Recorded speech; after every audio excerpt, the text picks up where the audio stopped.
Chapter 5. Sands of the Desert and the Shadows of Grief.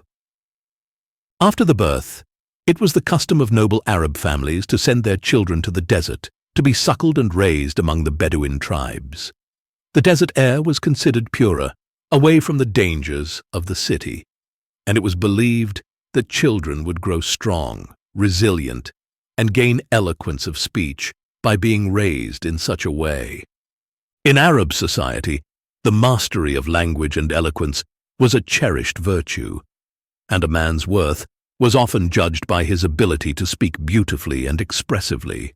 Poetry was held in high esteem, and the best poets and orators were almost always from the tribes of the desert, where the Arabic language remained at its purest.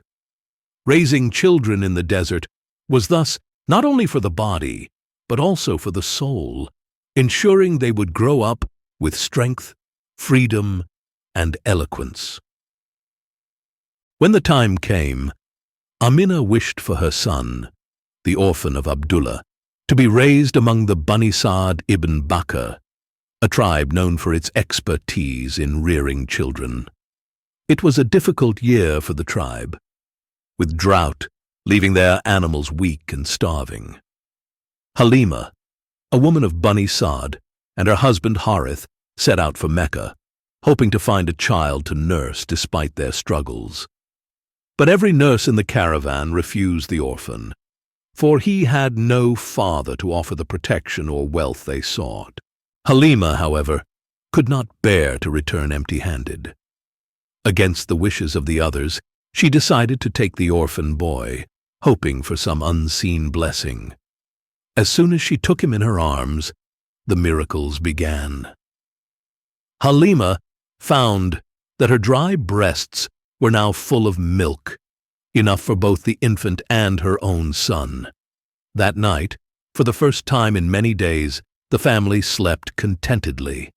Their barren camel, too, suddenly produced milk, and their weak she-ass, which had slowed them down on the way to Mecca, now outpaced the entire caravan as they journeyed back. When they reached their tents, they found that their sheep, unlike those of their neighbors, returned well-fed each night, and their flock overflowed with milk. The drought seemed not to touch them as long as the orphan was with them. For 2 years, the boy stayed with Halima, growing in health and strength, until she returned him to his mother. Fearing the plagues in Mecca, she persuaded Amina to let her keep him for a little longer. It was during this time that something extraordinary happened. One day, the boy's foster brother ran back to the tents in panic, crying out that 2 men in white robes had taken the child, laid him down, and opened his chest. Halima and her husband rushed to find the boy standing pale but unharmed. He told them that the men had split open his chest and washed his heart with a basin of snow before leaving. Fearing harm or possession, Halima decided to take him back to Mecca, recounting the event to Amina. But the boy's mother was calm, certain that her son's future held great things.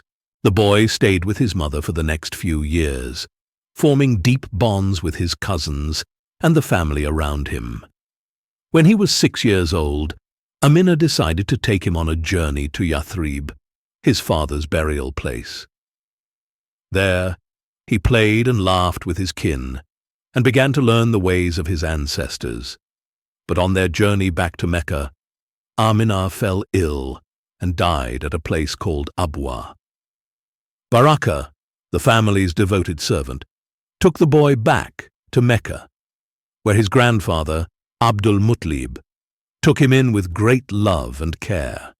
For the next 2 years, Abdul Muttalib doted on his grandson, often seen together at the Kaaba or sitting in the shadow of the sanctuary. He took the boy even to the council meetings, valuing his presence. But when the boy was 8 years old, tragedy struck again. Abdul Muttalib passed away, entrusting his beloved grandson to his uncle, Abu Talib, who took him in as his own son. Thus, the young boy, having already faced 2 deep losses, was set upon a path that would see him shape the future of mankind.